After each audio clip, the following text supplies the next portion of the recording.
Magandang buhay mga bata! Tara, samahan ninyo akong matuto kasama si Teacher Aika, your online teacher. Please don't forget to subscribe, like, share, and hit the notification bell for more videos. Thank you!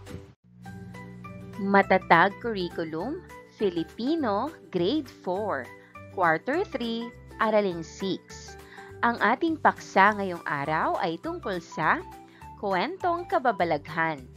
Muli, ako si Teacher Aika, ang inyong online teacher. Simulan na natin! Mga kasanayan sa pakikinig at pagbasa, mga kasanayang pagtanggap. Nakatutugon ng mahusay sa tahimik na pagbasa. Nauunawaan ang tekstong naratibo o kwentong kababalaghan. A. Natutukoy ang nagsasalita o nagsasalaysay. B. Nahihinuha ang susunod na pangyayari. C. Naibibigay ang opinyon at reaksyon sa pangyayari. D. Naiuugnay ang kaisipan ng akda sa sariling karanasan. At E. Nasusuri ang layon ng teksto. Magsalaysay. Mga kasanayan sa pakikinig at pagbasa. Natutukoy ang mahalagang pangyayari sa bawat bahagi ng kwento. A. Natutukoy ang mga bahagi ng teksto, simula, gitna at wakas. B. Natutukoy ang magkakaugnay na pangyayari sa simula, gitna at wakas ng kwento. Naiuugnay ang kaisipan ng akda sa sariling karanasan. Mga kasanayan sa pagsasalita at pagsulat, mga kasanayang produktibo. Nagagamit ang mga bahagi ng pananalita sa pagpapahayag, pang-abay na panggaano. Nagagamit ang pangkalahatang kayarian ng teksto sa pagbuo ng diskursong nagsasalaysay. Nakabubuo ng mga pahayag na ginagamitan ng mga pang-abay na panggaano. Nakabubuo ng teksto na may mga panandang nag-uugnay ng mga ideya. Nagagamit ang mga pangkalahatang kayarian ng teksto sa pagbuo ng diskursong nagsasalaysay. At nakabubuo ng tekstong may mga panandang nag-uugnay ng mga ideya, mga hudyat ng pagkakasunod-sunod sa tekstong pasalaysay.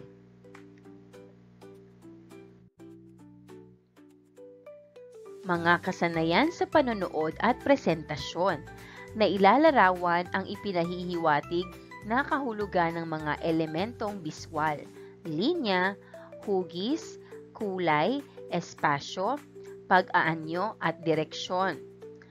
Directionary na nasa tekstong namasid o napanood.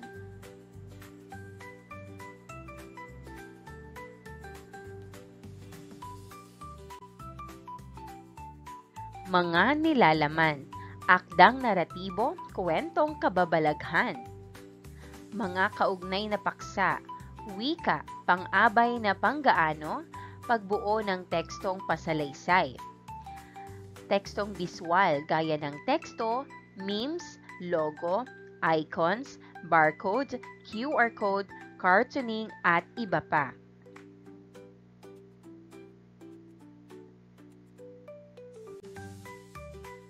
Unang araw. Magkaroon muna tayo ng isang maikling balik-aral. Tukoy salita. Tukuyin ang salitang inilalarawan sa bawat bilang. A. Ito ay sinaunang tawag o kinagawiang tawag para sa Diyos at kadalasay ginagamit sa Katagalugan. Ang sagot ay Bathala.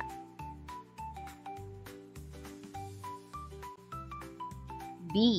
Siya ay isang magandang babaeng pinaniniwalaang nag-aalaga sa kalikasan. Ang sagot ay diwata.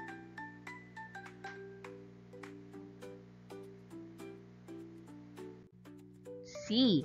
Ito ay malikhaing kwento ng pagtatalakay sa pagkakalikha ng daigdig na may karakter na maladyos o makapangyarihan.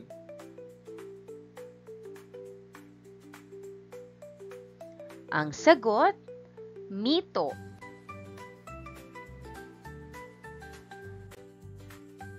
D.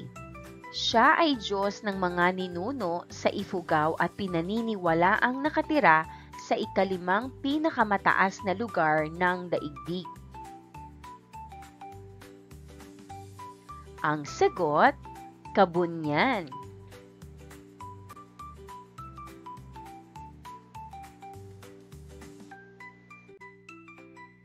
E. Siya ang makapangyarihang Diyos ng mga ninuno sa Bukidnon. Pinaniniwalaang siya ay tumitira sa tahanang tulad din ng sa kanyang mga sakop.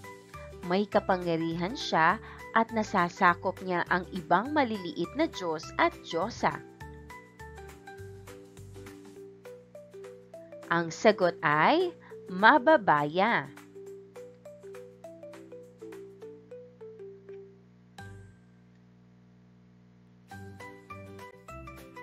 Paglinang sa kahalagahan sa pagkatuto sa aralin. Ano ang alam ko? Ipakita ang mga sumusunod na larawan.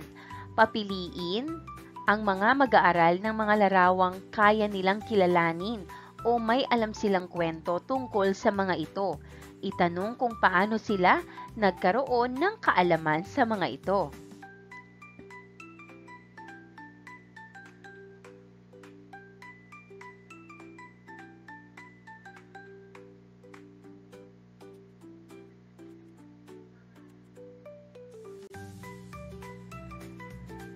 Nilalang na kumakain ng tao at may kakayahang magpalit ng anyo.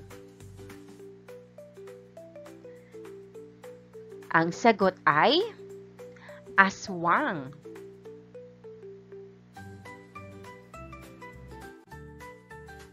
Babaeng nilalang na nahahati ang katawan at lumilipad upang sumipsip ng dugo.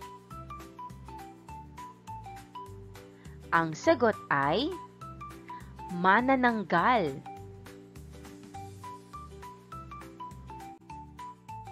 Masamang espiritong nagpapanggap na sanggol upang manakot o manakit. Ang sagot ay tiyanak.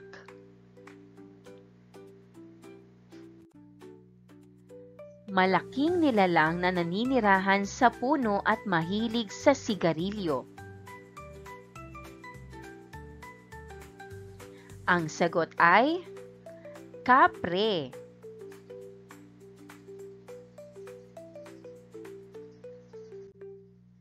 Maliliit na espiritong naninirahan sa lupa o punso na maaaring magbigay ng sumpa. Ang sagot ay nuno.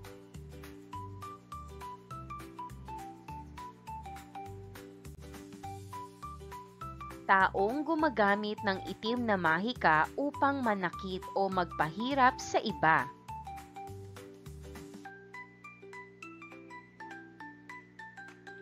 Ang sagot ay mangkukulam.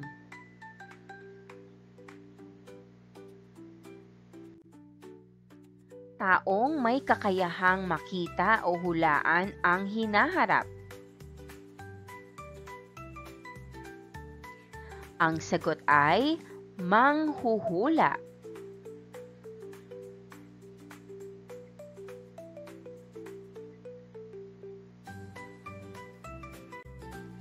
Katutubong manggagamot na gumagamit ng halamang gamot at orasyon.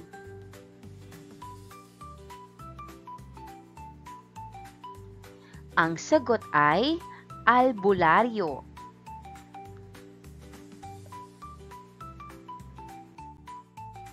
mga mahiwagang nilalang na may kapangyarihang magpakita o magtago sa tao.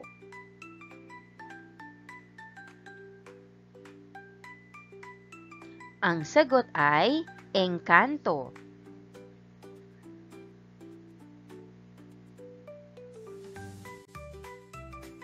Magtulungang buuin ang dalawang hanay ng AGN chart batay sa pagbabahaging ginawa ng mga bata tungkol sa mga larawan. Ang huling hanay ay bubuuin lang sa huling araw ng linggo. Alam ko, bahagi ng buhay ng mga Pilipino ang mga paniniwala. At isa sa mga pinaniniwalaan ng mga Pilipino ang mga kwentong kababalaghan. G. Gusto kong malaman, ano-ano ang mga kwentong kababalaghang pinaniniwalaan ng mga tao? At ano-ano ang paniniwala ng mga Pilipino tungkol sa aswang, manananggal, tiyanak, kapre, nuno, barang, mangkukulam, manghuhula, at albularyo.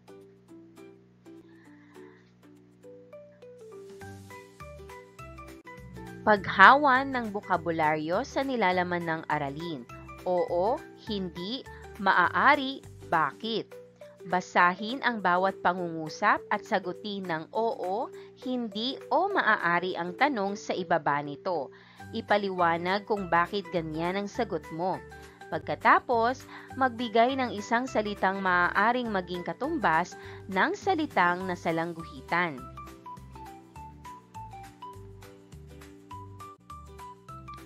Una, mahirap daw itaboy ang isang masamang nilalang. Pinaaalis ba ang nilalang na itinataboy? Ikalawa, huwag mo raw gagalawin ang punso at baka may nakatirang nuno rito. Ang punso ba ay gawa sa semento?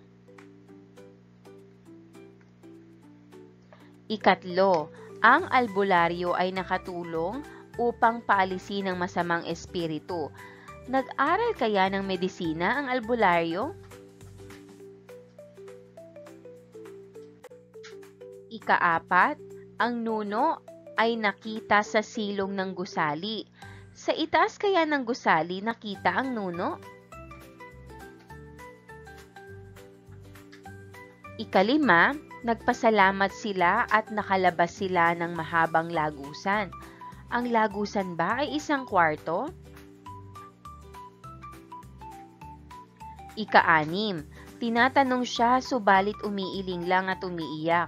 Gusto bang sumagot ang isang taong umiiling? Ikapito, natatakot siya subalit kumakalma naman kung nakayakap kay nanay.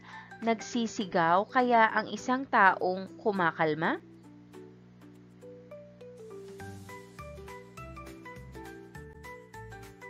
Ikawalo, unat ang kaniyang buhok mula anit hanggang sa may batok. Mas mataas ba ang kinaroroonan ng batok kaysa sa anit?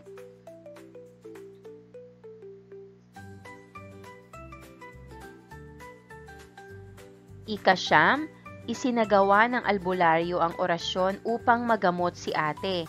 Ang orasyon ba ay isang pagsasaya?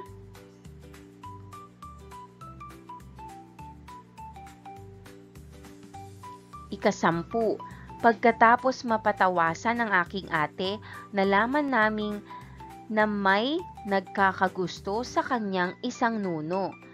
Pumupunta ka ba sa isang doktor upang ikaw ay mapatawasan?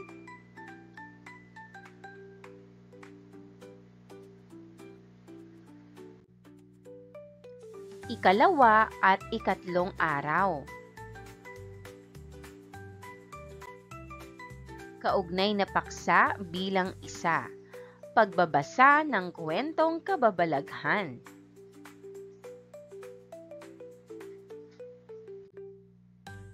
Nuno sa punso. Ito ay kwento ni April na hinalaw kay Prima 24. Isinulat muli ni Lilibet C. Agno.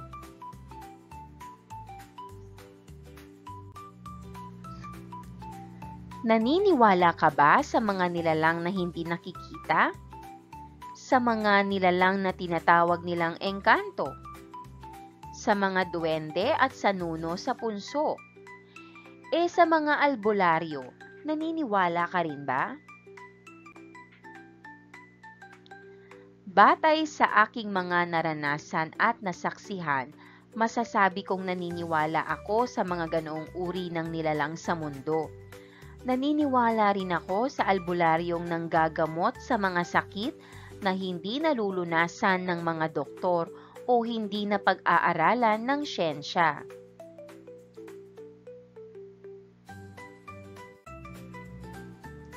Isa sa mga nasaksihan kong pangyayari ay ang kakaibang karanasan ng aking ate noong nasa elementarya pa lamang siya.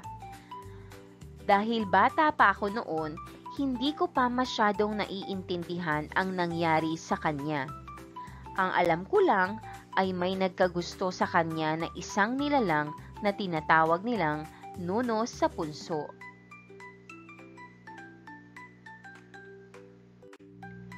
Nagsimula ito sa isang hapon, pagkatapos ng klase, na pagkatuwaan ng aking ate at ng kaniyang mga kaibigan na dumaan sa malawak na silong ng gusali ng grade 6. Bago sila makalabas sa lagusan, ay madaraanan nila ang isang malaking punso roon. Maraming naniniwala na ang punsong iyon ay tirahan ng nuno. Subalit, dahil nga bata pa ang aking ate noon, ay hindi niya naisip ang bagay na iyon. Pagka-uwi niya sa bahay ay bigla na lamang siyang nagtatatakbo na tila takot na takot. Nagtaka ang aming mga magulang sa nangyari sa ate ko. Kumakalma naman siya kapag nakalapit at nakayakap na kina inay at itay.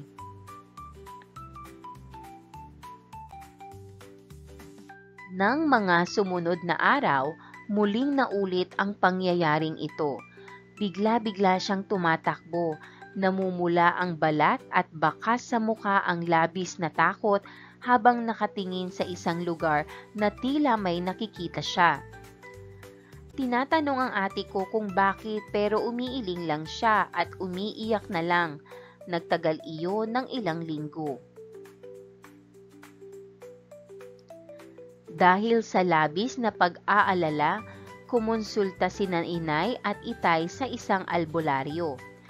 Pagkatapos mapatawasan ang aking ate, napag-alaman nila na may nagkakagusto sa kanya na isang nuno sa punso. Mahusay ang albularyo dahil nahulaan niya kung saan nakatira ang nuno.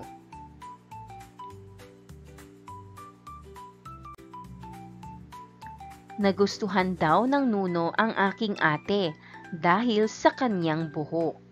Sa totoo lang, maganda talaga noon ang buhok ng ate ko.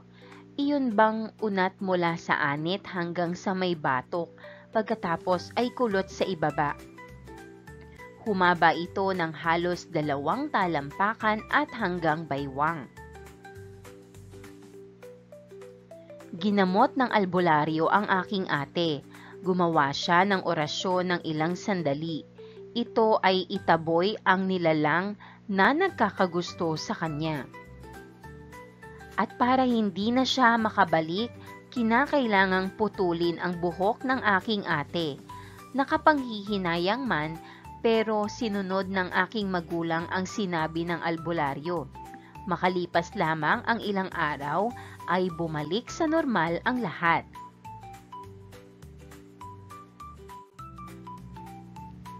Noong nasa 2 taon sa high school ang aking ate, muli niyang naranasan ang ganoong pangyayari. Ang nagkagusto naman sa kanya ay isang engkantong nakatira sa isang puno ng akasya.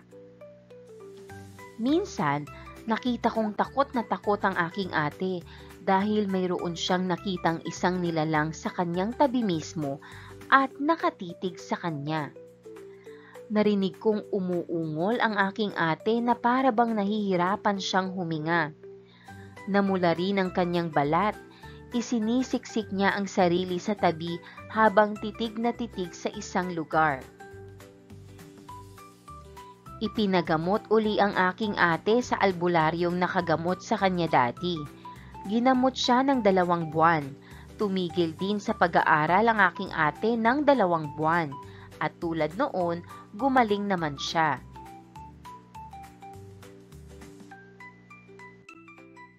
Pinatnubayang pagsasanay, mapa ng mga pangyayari. Buuin ng pangkatan ang mapa ng mga pangyayaring naganap sa kwento sa pamamagitan ng pagbibigay sa mga kinakailangang detalye.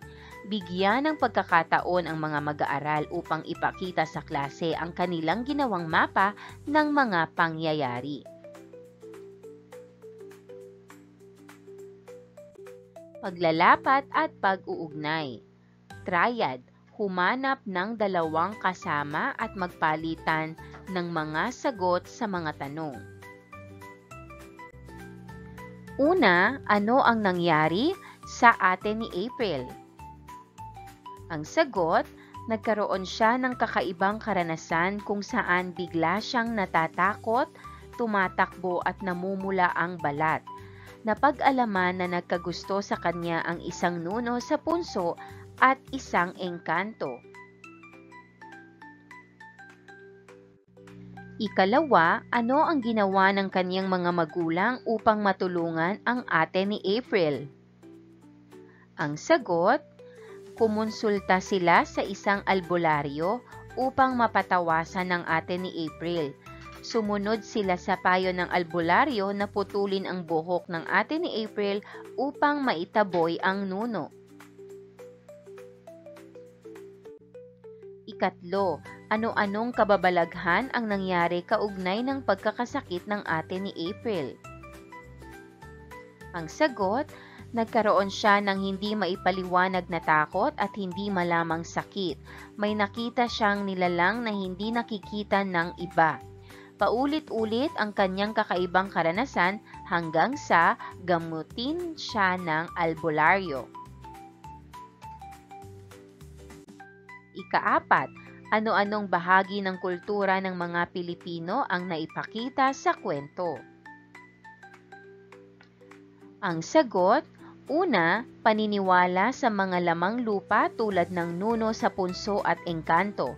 Ikalawa, paggamit ng albularyo sa paggagamot sa halip na doktor. At ikatlo, paniniwala sa orasyon bilang pangontra sa masasamang espiritu.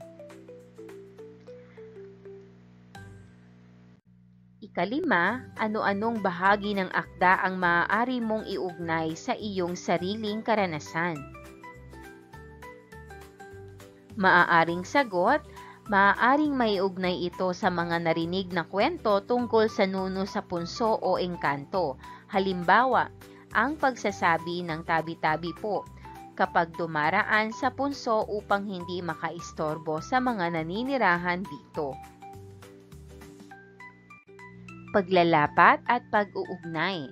Panuto, isulat sa mapa ang mga detalyeng kinakailangan tungkol sa kwentong nuno sa punso.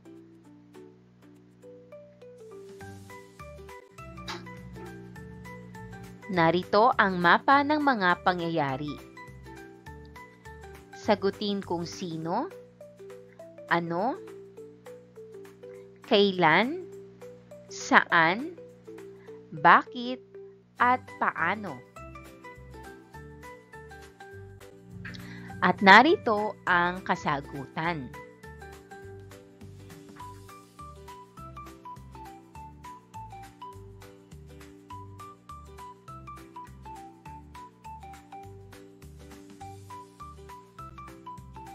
Kaugnay na paksa bilang 2. Ang pagbuo ng tekstong pasalaysay.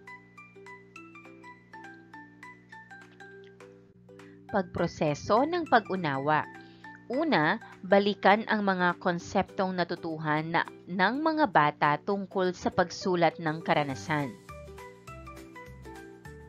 Ikalawa, upang mapatibay ang kasanayan ng mga mag-aaral, bigyang diin ang mga impormasyon o paalalang inaakala mong hindi pa nila masyadong natutuhan. Humalaw ng mga konsepto sa sumusunod.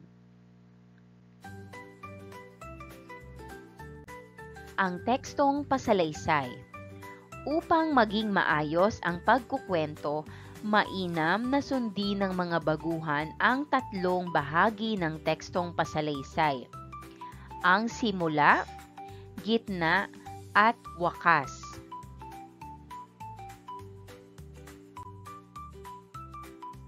Simula. Maaaring banggitin ang mahahalagang impormasyon tungkol sa mga tauhan, tagpuan o pinangyarihan at ang suliranin kung mayroon man. Mauunawaan ng tagabasa o tagapakinig ang kontekstong pag-iikutan ng mga pangyayari sa salaysay. Gitna. Isalaysay ng maayos ang mga magkakasunod na pangyayaring naganap, gumamit ng mga hudyat o panandang diskurso upang mas madaling maunawaan ang pag-uugnay ng mga pangyayari. Wakas. Naglalahad ng naging kinahinatnan o resulta ng mga pangyayaring inilahad sa salaysay. Magpapakita ng pag-uugnay o paglilinaw ng mga pangyayari. Maaaring ang bunga ay positibo o negatibo. Nalalaman ng tagabasa o tagapakinig ang nangyayari o ang nangyari sa pangunahing tauhan sa hulihan. At narito ang mahahalagang mungkahi sa pagsulat ng tekstong pasalaysay. Mahalagang pangyayari, maayos at kaaya-ayang simula, gitna at wakas, at angkop na pamagat.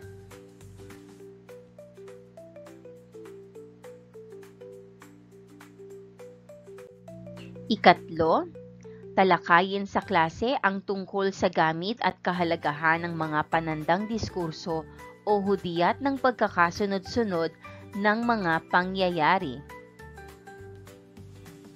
Ikaapat, ipatukoy rin sa mga mag-aaral ang mga panandang diskursong ginamit sa akdang Nuno sa Punso, na naghuhudyat ng pagkakasunod-sunod ng mga pangyayari. Mga halimbawa, pag-uwi niya sa bahay, pagkatapos, minsan, ng sumunod na araw at noong.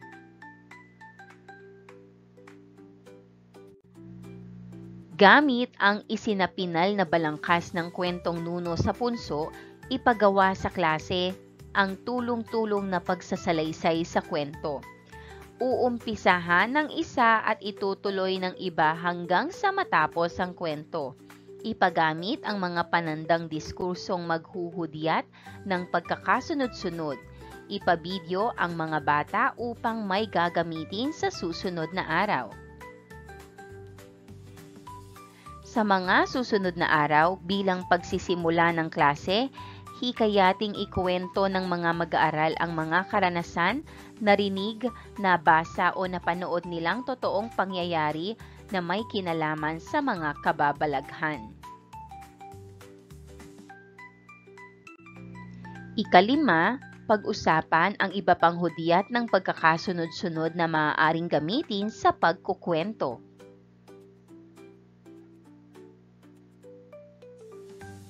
Mga halimbawa, pagkaraan ng ilang buwan, kinabukasan at hindi nagtagal.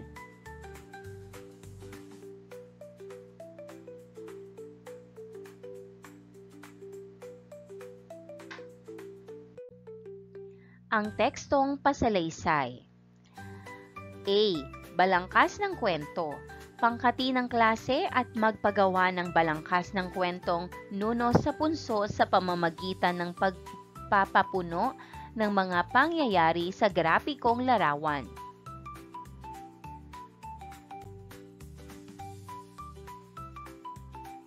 Narito ang ating sasagutan. Pamagat, Nuno sa Punso, simula, mga tauhan at tagpuan. Para sa katawan, magbigay ng 5 pangyayari. At para sa wakas, ibigay ang kinahinatnan.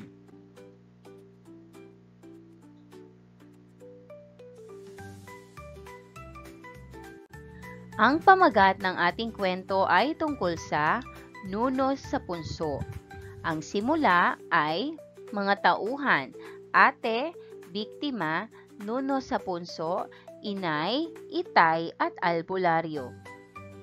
Tagpuan, malawak na silong ng gusali ng grade 6, bahay ng pamilya, puno ng akasya. Narito ang katawan ng kwento. Unang pangyayari, ang ate ng nagsasalaysay at ang kanyang mga kaibigan ay dumaan sa isang lagusan kung saan may malaking punso. Ikalawang pangyayari, pagka-uwi ng ate ay bigla siyang tumakbo na tila takot na takot at laging naghahanap ng kalinga sa kanilang mga magulang. Ikatlong pangyayari, paulit-ulit itong nangyari sa loob ng isang linggo. Tila may nakikita siya at namumula ang balat sa takot. Ika-4 na pangyayari, dinala siya ng kanilang mga magulang sa isang albularyo na nagsabing isang nuno sa punso ang nagkagusto sa kanya. At ika-5 pangyayari, upang mawala ang epekto ng nilalang, ginamot siya ng albularyo at pinaputol ang kanyang mahaba at magandang buhok. Para naman sa wakas, matapos ang gamutan at pagputol ng buhok, bumalik sa normal ang lahat. Ngunit noong nasa high school siya, muli siyang nagkaroon ng katulad na karanasan. Ngayon naman ay dahil sa isang engkantong nakatira sa puno ng akasya. Muli siyang ginamot ng albularyo at gumaling pagkatapos ng 2 buwan. B. Ipaulat sa klase ang ginawa ng bawat pangkat at ibigay ang mga puna tungkol sa kanilang mga ginawa. C. Ipagawa sa mga pangkat ang binago o pinal na balangkas ng akda. Paglalapat at pag-uugnay, kwento mo, dugtungan mo. Gamit ang isinapinal na balangkas ng kwentong nuno sa punso, ipagawa sa klase ang tulong-tulong na pagsasalaysay sa kwento. Uumpisahan ng isa at itutuloy ng iba hanggang sa matapos ang kwento. Ipagamit ang mga panandang diskursong naghuhudyat ng pagkakasunod-sunod. Ipabidyo ang mga bata upang may gagamitin sa susunod na araw.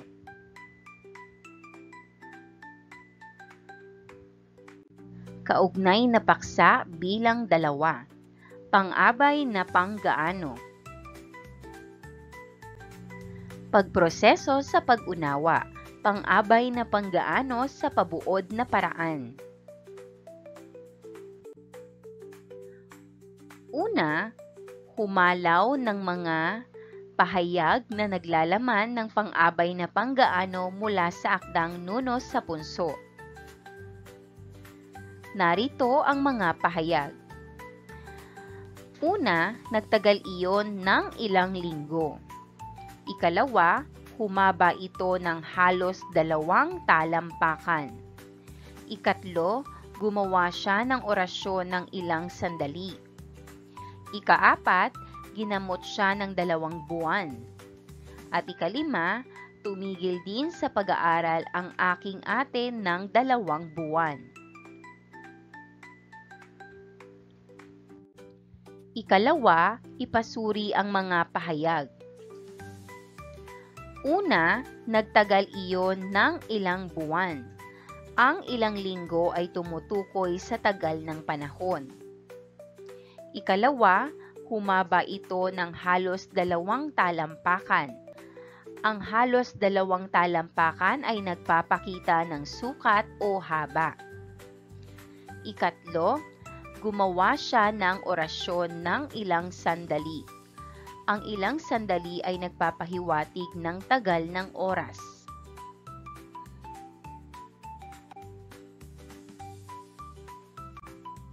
Ika-4, ginamot siya ng 2 buwan.